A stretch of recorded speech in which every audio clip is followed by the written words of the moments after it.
പ്രിയദർശിനി ബസ്സിൽ നിന്ന് തെറിച്ചു വീണ് വിദ്യാർത്ഥിനിക്ക് പരിക്കുപറ്റി. കൈവേലിയിൽ നിന്ന് വടകരയ്ക്ക് പോകുകയായിരുന്ന KSRTC ബസ്സിൽ നിന്നാണ് വിദ്യാർത്ഥിനി റോഡിലേക്ക് തെറിച്ചു വീണത്. 100% ശുദ്ധമായ വെളിച്ചെണ്ണ. ഇത്രയും നല്ല വെളിച്ചെണ്ണ ഇപ്പോൾ നിങ്ങൾക്ക് വിപണിയിൽ ലഭിക്കുകയില്ല. മയൂരം വെളിച്ചെണ്ണ, ഒരു ഏറെമല സർവീസ് സഹകരണ ബാങ്ക് സംരംഭം. പ്രിയദർശിനി ബസ്സിൽ നിന്ന് തെറിച്ചു വീണ് വിദ്യാർത്ഥിനിക്ക് പരിക്കുപറ്റി. കൈവേലിയിൽ നിന്ന് വടകരയ്ക്ക് പോകുകയായിരുന്ന ബസ് കക്കട്ടിനടുത്ത് മണിയൂർ താഴയിൽ വെച്ച് ഇന്ന് രാവിലെ 8 മണിയോടെയാണ് അപകടം സംഭവിച്ചത്. നാദാപുരം TIM സ്കൂളിലെ +1 വിദ്യാർത്ഥി കിഴക്കയിൽ വൈകിയാണ് റോഡിലേക്ക് തെറിച്ചു വീണത്.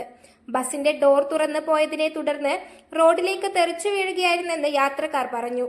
ആദ്യം കക്കട്ടിലെ സ്വകാര്യ ആശുപത്രിയിലും പിന്നീട് വിദഗ്ധ ചികിത്സയ്ക്കായി നാദാപുരത്തെ സ്വകാര്യ ആശുപത്രിയിലേക്കും പ്രവേശിപ്പിച്ചു. News bureau, media Vadakara. വലിയ സന്തോഷങ്ങൾക്കിടയിൽ നഷ്ടപ്പെട്ടു പോകുന്ന ചില ചെറിയ ഇഷ്ടങ്ങളുണ്ട്.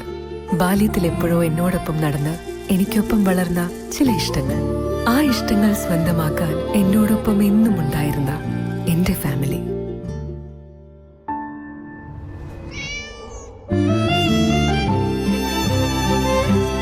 എന്റെ ഇഷ്ടങ്ങൾ എന്റെ ഫാമിലിക്ക് അറിയാം. Family wedding centre.